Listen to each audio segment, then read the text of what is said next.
Bem-vindos a mais um Giro Sindical. O Giro Sindical é uma parceria entre o DIEESE e o SINDIC-CT. DIEESE é o Departamento Intersindical de Estatística e Estudos Socioeconômicos e SINDIC-CT é o Sindicato Nacional dos Servidores Públicos Federais da área de Ciência e Tecnologia no setor aeroespacial. Este programa recebe hoje um dirigente sindical do ramo financeiro para que a gente comente um assunto que afeta a vida de todos os brasileiros e brasileiras, ainda que a gente não tenha muita noção sobre isso. Nós vamos falar sobre o papel dos bancos públicos e a luta que eles travam hoje contra a privatização e o que sempre precede as privatizações desse país, o desmonte. E quem vai ajudar a gente nessa conversa hoje aqui é o Gustavo Machado Tabatinga Júnior. Ele que é secretário-geral da CONTRAF, que é a Confederação Nacional dos Trabalhadores do Ramo Financeiro, filiada à CUT. Gustavo, obrigada por aceitar nosso convite mais uma vez. Bem-vindo. Obrigado, Renata. Eu que agradeço, em nome de todos os bancários, bancárias e trabalhadores do ramo financeiro.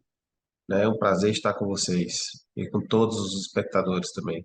Então vamos lá. A notícia um pouco que movimentou essa nossa conversa é que no último dia 16 de maio foi lançada a Frente Parlamentar em Defesa dos Bancos Públicos, uma frente parlamentar mista, por iniciativa da deputada Érica Cocai, do Partido dos Trabalhadores no Distrito Federal. Na verdade, não é bem um lançamento, já é um relançamento, porque a gente já teve uma primeira frente com esse mesmo caráter em 2017, quando o Temer assume após o golpe, mas junto com a frente também foi lançada uma agenda legislativa por parte dos trabalhadores, uma agenda legislativa que reuniu a CONTRAF e também a Federação Nacional das Associações de Pessoal da Caixa Econômica Federal, a FENAI, e outras entidades do ramo financeiro. Conta um pouquinho qual é o motivo que dá origem a essas duas iniciativas. Qual é a preocupação que a gente tem no cenário? Quais são os elementos que tem no cenário que justificam a criação de uma frente parlamentar mista e, assim, também como de uma frente, ou melhor, uma agenda legislativa por parte dos trabalhadores? Inicialmente, dizer que realmente é um relançamento, né, dessa frente e ela necessita ser relançada porque quando há mudança na composição das casas legislativas, a gente precisa necessariamente fazer o relançamento das frentes. Apesar de os bancos, neste atual governo, presidente Lula, não estarem sob a mesma ameaça que tiveram no governo anterior, mas ela é uma frente nacional de defesa, e defesa não por conta só do ataque, mas defesa também no sentido, de que elas têm um papel mais preponderante e que continuem instituições fortes e a serviço do povo brasileiro. Ante esse Congresso bem misturado, bem, né, bem salseado, sui generis, a gente precisa de uma frente ampla que faça, né, o papel de defesa, tanto dentro das inscrições dos outros parlamentares que os atacam, que atacam as empresas, quanto no dia a dia da população. Então, evitando assim projetos que busquem atacar não só a instituição em si, mas as políticas que elas representam. Então, aí nós estamos falando do Pronaf, do Pronanf, do Minha Casa Minha Vida, do Bolsa Família. Nós estamos falando de várias políticas governamentais que elas são executadas através do ente bancário público. Qual é o objetivo explicitado dessa frente e quem está compondo ela? Essa frente está organizada, está orquestrada no sentido de assumir para si todos esses debates que envolvam essas instituições públicas. Vai construir, assim, uma política nacional de defesa dos bancos públicos. E aí vai combater o assédio que tem nos bancos, com os funcionários, vai defender as políticas de programas sociais, políticas de distribuição de renda, desenvolvimento econômico e social para o Brasil, a presença do multipartidarismo dentro dessa frente. Então, além do Partido dos Trabalhadores, né, diversos outros partidos, a exemplo do PSOL, o deputado Glauber Braga, ele também apoia essa frente, né, também é signatário, mas o interessante é que o PL, né, que é o Luiz Carlos Mota, do Partido Liberal aqui de São Paulo, né, ele também, né, esteve no lançamento. Quando a gente consegue convencer os parlamentares de que um país em desenvolvimento como o Brasil, se for depender apenas do banco privado, diversas políticas e diversos tipos de investimentos jamais seriam feitos. Também entregamos a nossa agenda parlamentar, para que a gente possa, de uma certa forma, ter acesso aos gabinetes, né, deixar claro qual é a perspectiva dos trabalhadores do ramo financeiro para o Congresso, o que que eles almejam, qual o tipo de ação dentro do parlamento a gente busca fazer, e quais são as demandas que a categoria bancária pede para que nós, seus representantes, acompanhemos lá nas duas casas legislativas. Então, há diversos projetos de lei que buscam alterar a forma de funcionamento das agências bancárias, né? Trabalhar o sábado, domingo. Se duvidar, tem parlamentar que a gente trabalha 24 horas. Desenvolvimento do país, para que os bancos públicos emprestem dinheiro, refinanciamento de dívidas da população. Então, nós temos uma pauta não tanto corporativa e muito mais progressista, né? E pensando no bem-estar da população como um todo. Esse giro sindical vai fazer um intervalinho, mas a gente volta já com muito mais.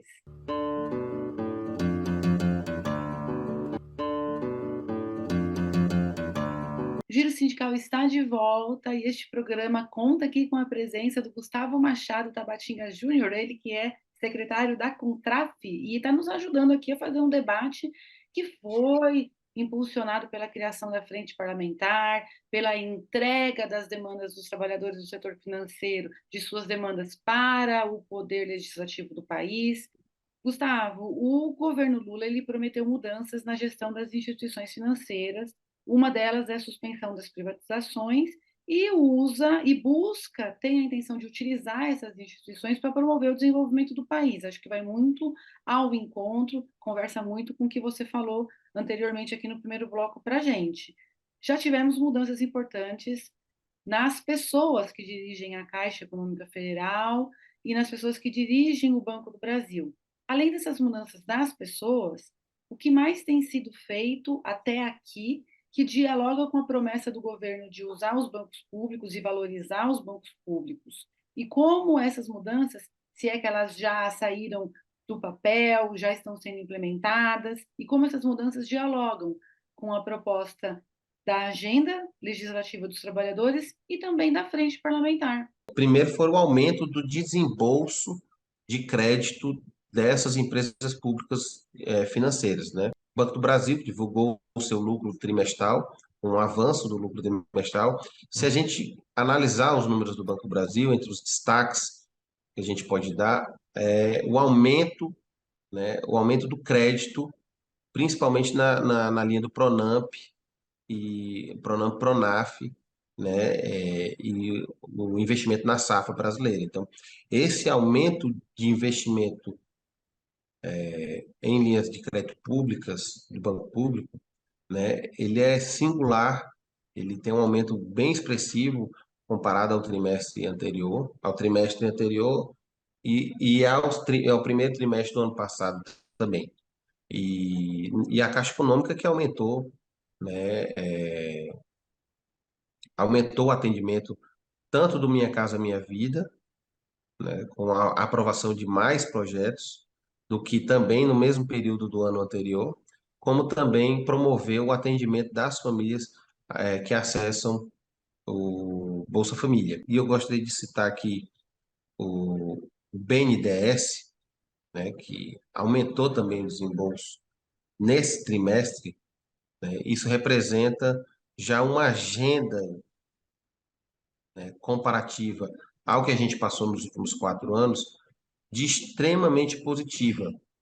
Então, assim, se quer trazer investimento estrangeiro ou investimento privado, ele necessita obrigatoriamente da viabilidade de um banco público para que as linhas de crédito que garantam os investimentos em infraestrutura, investimentos na safra brasileira e na pequena e microempresa, né, eles têm que ser feitos. E esse tipo de agenda é que marca, de fato, uma mudança de entendimento no governo federal. Antes, os bancos públicos atuavam como concorrentes dos bancos privados, simplesmente pegavam e faziam operações de tesouraria, né, aproveitando-se das altas taxas de juros do Banco Central, compravam títulos do governo, deixavam o dinheiro rentabilizando e deixavam de investir na economia real. Então, quando entrou o governo Lula, isso mudou já de fato. Estamos esperando ainda, ansiosos, mudanças muito mais além do que as pessoas que estão à frente das instituições financeiras, e que eu saúdo, com muito entusiasmo a indicação de uma ex-sindicalista, que já participou, inclusive, da Contraf, a Rita Serrano, está na presidência da Caixa, muda totalmente o perfil do governo. E o Banco do Brasil, que pela primeira vez em mais de 200 anos, né, vem com uma mulher na sua presidência e que com certeza vai trazer uma nova forma de ver, e muito mais acolhedora do que foi no passado. Acredito que a partir desse ano, de fato, a população vai sentir muito mais do que a redução da gasolina, mas redução também da burocracia dos bancos para conseguir crédito. E eu espero que logo, logo venha o programa de refinanciamento das dívidas para que as famílias tenham, um respiro melhor, né, depois de 4 anos de sufoco. Agora, conta um pouquinho para a gente como foi esse período entre o golpe e a eleição, e agora o terceiro governo Lula, quais foram os principais obstáculos que as instituições financeiras públicas, em especial as federais, sofreram por parte, primeiro, de Temer e segundo, de Bolsonaro. Nós de bancos públicos, eu que sou funcionário egresso do Banco do Brasil, vimos paulatinamente os bancos serem preparados para a privatização. E aí preparando, primeiro vendendo as suas subsidiárias, Então, o Banco do Brasil vendeu a sua operação de créditos, carteiras de crédito, a gente dizer, vendeu o filé mignon bancário, vendeu o back office, que é a parte de administração, por exemplo, de cartões, administração de seguros, consórcios, saiu vendendo as empresas coligadas das holdings, tanto o Banco do Brasil quanto a Caixa. O BNB contratou uma empresa de seguradora privada para gerir sua venda de seguros, o Basa idem, o BNDES gastou alguns milhões de reais, porque o Bolsonaro disse que tinha uma caixa preta lá e gastaram dinheiro para fazer uma auditoria, fez a auditoria, o que aconteceu? Não tinha nada. Então, e foi muito atacada a imagem também, Foi dito que essas empresas tinham. Voltou ao debate lá do Collor, Dizendo que tinha Marajá, tinham cheio de direitos, e, e de fato foi muito ruim esse período. Uma coisa que eu gosto muito de lembrar é que os bancos públicos passaram a oferecer as mesmas taxas do privado. Olha, se for para um banco público trabalhar igual um privado, até eu defenderia a privatização. Porque o banco público ele foi feito para trabalhar diferente mesmo. O banco público ele tem uma missão de ir onde a banca privada não tem coragem de, nem interesse de ir. É andar no meio do mato, lá na floresta amazônica, entendeu? É abrir agência dentro da favela em São Paulo. É isso é para isso que o banco público existe. Ele tem que ter a missão social. E essa missão social foi esquecida, principalmente no governo Bolsonaro, mas o governo Temer não pode ser esquecido. O governo Temer, quando liberou a terceirização, mandou os bancos públicos serem, o fiel escudeiro da terceirização. Mandaram assim: vocês vão deixar de contratar a partir de hoje e vão contratar terceirizados. Então, os bancos públicos tiveram uma perda de qualidade, houve um ressucateamento muito grande, Eles deixaram de investir, fecharam agências de postos bancários, deixaram várias cidades, dos 5 mil municípios brasileiros, quase 2 mil não têm agência bancária, e fechou exatamente onde mais precisava, fechou no sertão do Nordeste, fechou no sertão do Norte, fechou a agência nas favelas, nas periferias, mas na Avenida Paulista está lá aberta, certo? Na Faria Lima está lá funcionando.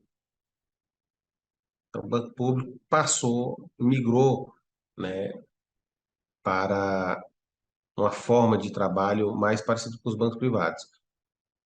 E, além disso, como se não bastasse, houve perseguição, nomeações esdrúxulas, né, vai ser nomeado porque é esposa, é parente, é filho de, isso tudo aconteceu, e, por fim, o assédio moral e sexual, que parece discussão do século anterior, mas era deste século.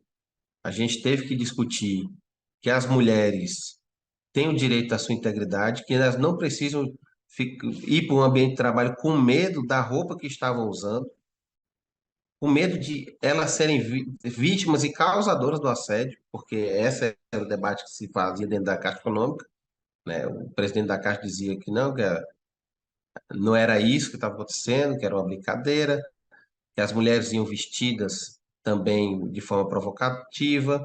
Então, coisas que parecem inacreditáveis a gente ter que discutir numa empresa como a Caixa Econômica Federal aconteceram dentro do gabinete do presidente da Caixa. Não foi colega bancário lá na agência.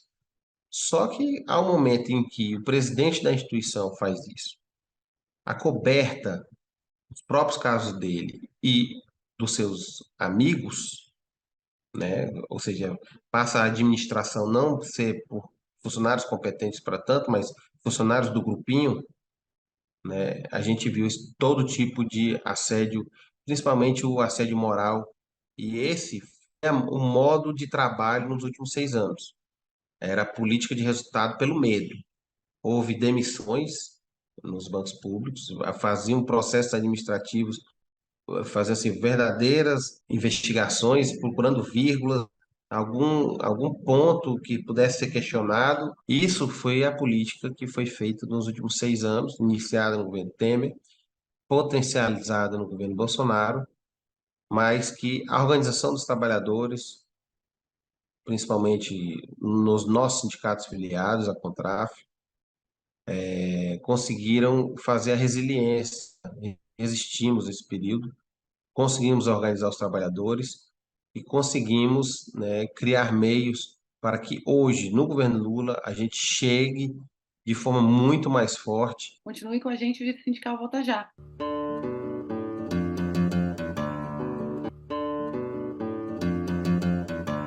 Giro Sindical está de volta e este programa conta com a presença do secretário-geral da Contraf, o Gustavo Machado. Eu sei que você já falou aqui ao longo de várias respostas que você deu, de vários comentários que você fez sobre o papel dos bancos públicos, mas eu queria que a gente encerrasse essa nossa conversa um pouquinho mais sobre isso, um pouquinho mais sobre o papel dos bancos públicos, qual é o papel que agora, nesse momento novo que o Brasil espera colocar para trás, espera virar a página do bolsonarismo, da ultradireita para trás, e que virar a página dessa ultradireita também é virar a página de uma defesa, de uma privatização pela privatização, de que todo o setor privado é sempre melhor que o setor público. Nós temos muitos exemplos no nosso país, vivenciados por milhões e milhares de brasileiros nas localidades, de que isso não é verdade.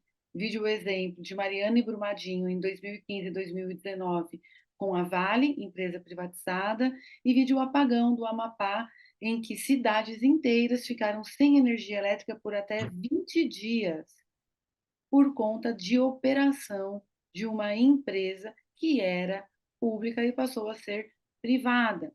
Nós temos todos esses exemplos. Então, essa página que também a gente pretende virar. Então, conta um pouquinho para a gente sobre o papel dos bancos públicos e qual é, para onde que você vê que os bancos públicos devem caminhar para fortalecer ainda mais o seu papel, serem mais acreditados pela população e mais preciosos e percebidos. O Banco do Brasil lucrou bilhões ano passado. Só agora em 3 meses, 8 bi. Parte desse dinheiro remetida para o governo federal. Petrobras lucrou alguns bilhões aí no governo Bolsonaro, né? Privatizaram uma parte da empresa. O dinheiro foi para o investidor estrangeiro, parte para o governo federal. Não podemos esquecer disso. Aí eu estou precisando fechar as contas do mês e eu tenho uma galinha que bota ovos de ouro. Em vez de eu vender os ovos de ouro, ou seja, usufruir do benefício que a empresa traz para o orçamento federal, eu vou vender a galinha. Aí eu deixo de ter ovo. É isso que se faz com a privatização. Você cria a perspectiva de crescimento estratégico de um país.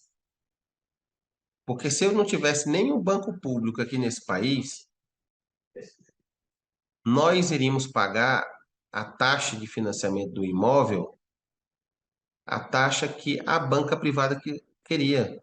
Nós temos 5 bancos com 80% do mercado. 5 bancos. Mas tem 2 desses 5 que são públicos. E aí, com o Lula agora, o dono do banco, que é o povo brasileiro, tem um mandatário que diz assim: tem que emprestar, porque o povo não tem condição de pagar a taxa dos outros 3, do Santander, do Bradesco e do Itaú. Ele tem que emprestar mais barato, porque é a missão que o governante está dando. E aí ele baixa os juros, a população consegue comprar o imóvel financiado, e agora o governo federal vai mandar os bancos públicos reduzir a taxa para financiamento de veículo, porque está negociando com as fábricas que estão ociosas por conta do desgoverno passado e por conta de uma política de taxa de juros elevadíssima e errada do Banco Central. Aí o Banco do Brasil, a Caixa Econômica vão financiar carro com taxas mais baratas, para que a população pobre tenha acesso ao carro popular. Sem o banco público, e eu vou dar um exemplo de banco público. Vou falar dos Correios. Minha esposa é de uma cidade do interior do Ceará chamada Massapê, tem 28 mil habitantes. Se o Correio não der lucro, ele fecha a porta, porque na lógica do capital, na lógica privada, se eu não tenho ganho que compense a minha atividade, me mantenha uma margem de lucro, eu fecho a porta. Essa é a lógica do capital. O ganho vem sempre em primeiro lugar. Ou eu tenho lucro ou eu fecho. E não chega uma carta, não tem como chegar uma carta lá no município se a empresa for privada, porque não compensa investimento. Aí o que que a pessoa faz para receber uma carta? Ela se desloca até os Correios para receber a carta. Renato, sabe como é que isso funcionava? Nos anos 20, 30, 40, 50, funcionava desse jeito. Como a empresa pública foi montada, foi dinamizada para entregar o serviço público, o serviço público, né? Você recebe a sua correspondência em qualquer lugar do país, na sua casa. Você mandou, ela chega. Esse eu dei o exemplo dos Correios porque o mundo voltou a reestatizar Correios. Aqui em São Paulo se reflete muito aos Estados Unidos, né? Gente, a maior empresa de Correios dos Estados Unidos é pública. É a UPS, ela é pública. Tem a privada. O privado tem todo o direito de explorar atividade, acho que normal, né? E nos Estados Unidos, pasmem, o sistema de financiamento agrícola é um banco público, inclusive é o maior do mundo. Mas aqui no Brasil, não. É um gigante, é um elefante branco. Está lá financiando praticamente a totalidade E o privado não está lá. O privado não está lá no Mato Grosso. O privado não está lá na Floresta Amazônica. O privado só está aqui em São Paulo, esperando o cliente vir e aplicar dinheiro. Então, é necessário que a gente tenha o entendimento que esse ataque a favor das privatizações é bancado, é financiado exatamente pelas empresas que querem comprar. Então, a gente não pode cair nesse falso discurso. Não podemos. O governo aqui quer privatizar a água. Sim.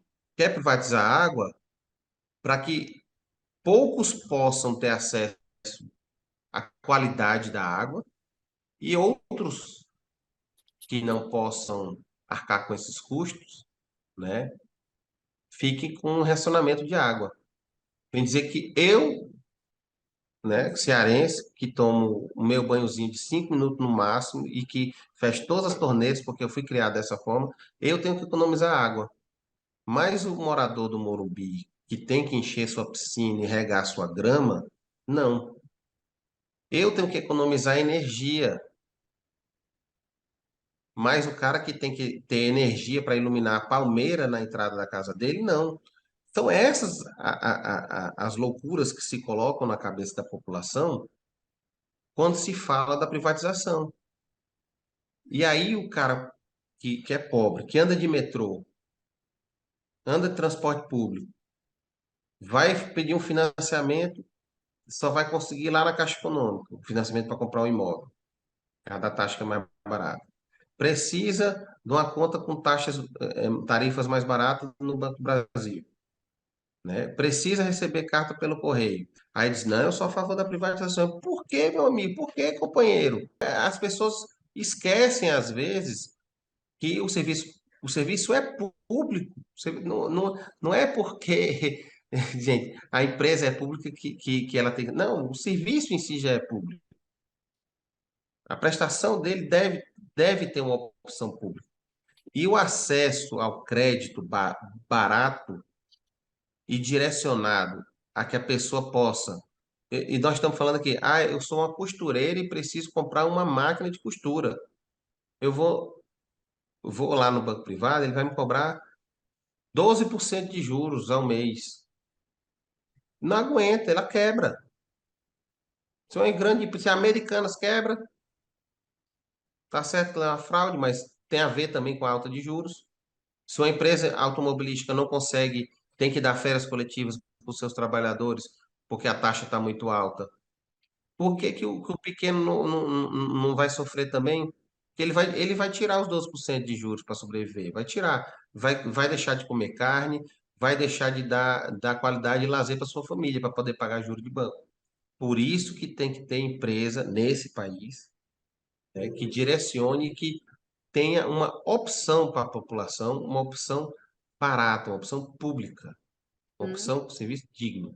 Por isso que a gente defende esse papel dos bancos públicos, por isso que, mais uma vez, a gente buscou o Parlamento brasileiro em vários tipos de partidos, em vários parlamentares com diferentes tipos de atuação para forçar essa Frente Nacional de Defesa dos Bancos Públicos e apresentar a agenda da Contraf, uma agenda em prol de toda a população brasileira, que a gente acha que a gente deve crescer junto. Então, eu quero te agradecer de novo. Muito sucesso aí nessa nova jornada, por que os bancos públicos consigam, de fato, cumprir a sua função social e seus trabalhadores bem remunerados, livres de assédio e num ambiente de trabalho decente. Muito obrigada. Obrigado, até breve. Tchau, tchau. Tchau.